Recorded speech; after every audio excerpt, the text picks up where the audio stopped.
I listened to one of your other interviews a while back, and you talked about how Jay-Z had, like, different rap artists had sacrificed people like Aaliyah and all of that stuff, and people like that. Could you go into that a little bit more? And excellent question. Yeah, who they're actually down with? Because I'm wondering if Nas and Jay-Z are actually like black occultists and not down with the New World Order. I mean, we see them throwing those horns, but how do we know they're actually down other than the fact that they just make poisonous music? So what's your views on that, and could you go back into those sacrificial things that you were talking about? I did an interview recently and a lecture recently, and a sister filmed it, and she asked me, is it okay if she put it up on YouTube? She put it up on YouTube. I think it's, I forget where it is on YouTube. I can give you the site in a minute if I can remember it. But I dealt with the whole idea of the blood sacrifice that a lot of the rappers, sports players, actors, and actresses had to make in order to move up into the $20 to $50 million club. Right.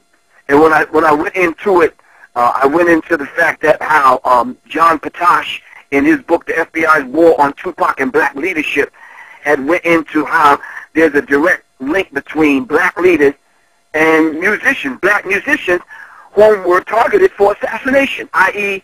Jimi Hendrix, Peter Tosh, who else did he mention? He went into Bob Marley. He went into other artists that was targeted for assassination.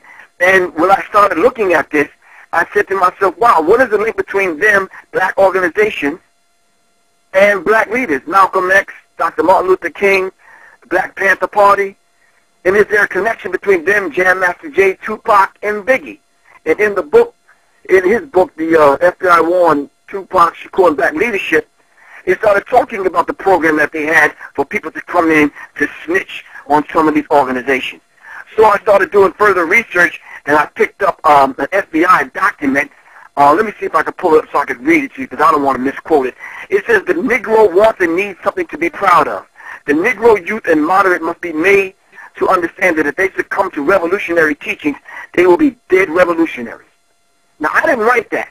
This is an FBI document that I got my hands on. And in the book, Behold the Pale Horse, written by a white man by the name of William Cooper. Yeah. He wrote a book called Behold the Pale Horse. But in order to be up in that $20 million club, getting to the Jay-Z thing, Tupac and Biggie had to be taken out of here. In order for Ja Rule, DMX, and Jay-Z to step up in the place that they're in right now. You know what, I always felt that, I'm sorry. No, go on. I always felt that P. Diddy had and I still feel it, like he had, like that, like Biggie was his sacrifice. Like I'm so convinced that this man had more than enough to do with it. Like, you know what I'm saying? Like, no, I understand exactly what you're saying. Feeling, you know? All the evidence points to the fact that he had something to do with it. Puffy wasn't no real rapper like that, but as soon as Biggie was off the scene, he came out with his albums. Yeah. And now he's up into the $300 and $400 and $500 million club. But it was Damon Dash, it was Suge Knight, Irv Gotti, and Jay Prince that got together in a private meeting that were going to put together a distributing company to distribute rap music.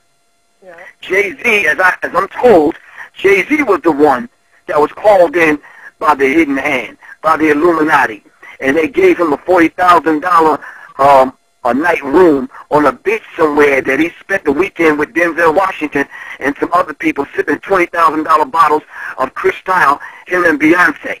By the time he came back off of that trip, the split between him and Damon Dash began. And all four of those brothers that I mentioned had to do a blood sacrifice, and they had to sacrifice someone if they wanted to take the oath and be up in the $20 to $100 million club, and they did.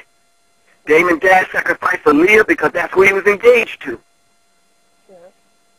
Suge Knight was sitting right next to Tupac when Tupac got taken out of here. Irv Gotti, him and his brother, got put on a public trial for racketeering charges and fraud. Shantae was supposed to be their sacrifice, but she got out of it.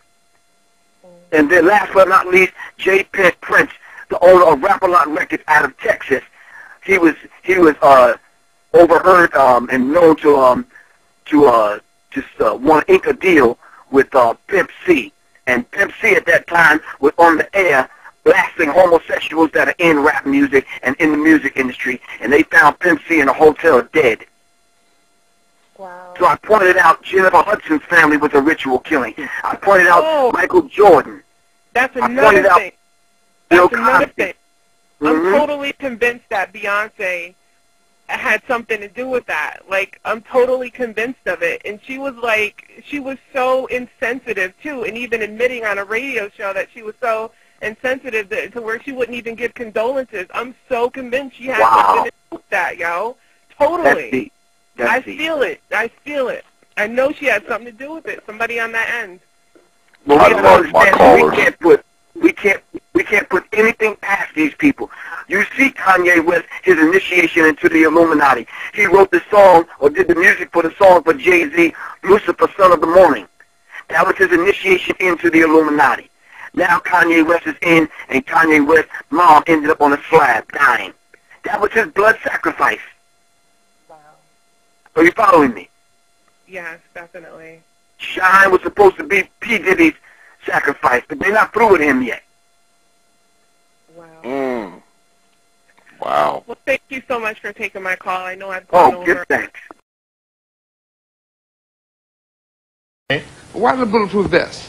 Oh, it's not. Oh no, that's just it's new style. You've been in the can for a while. This is what everybody. That's what all the talk show hosts are wearing. This is a new thing, right? Yeah. See, if somebody gonna do something about it, see, technology is so high, right? Right. So if you shoot somebody, you go to jail forever. So the kids, you don't want to go to jail forever, right? So they got this new thing out there. People sell them all the time. They got this stuff they get blood from somebody with AIDS. Yeah. And then they shoot you with it. Oh, so that seems bad. That's a slow death. An easy thing, you know what I mean? Yeah. Oh, no. Okay. Way to lighten the mood.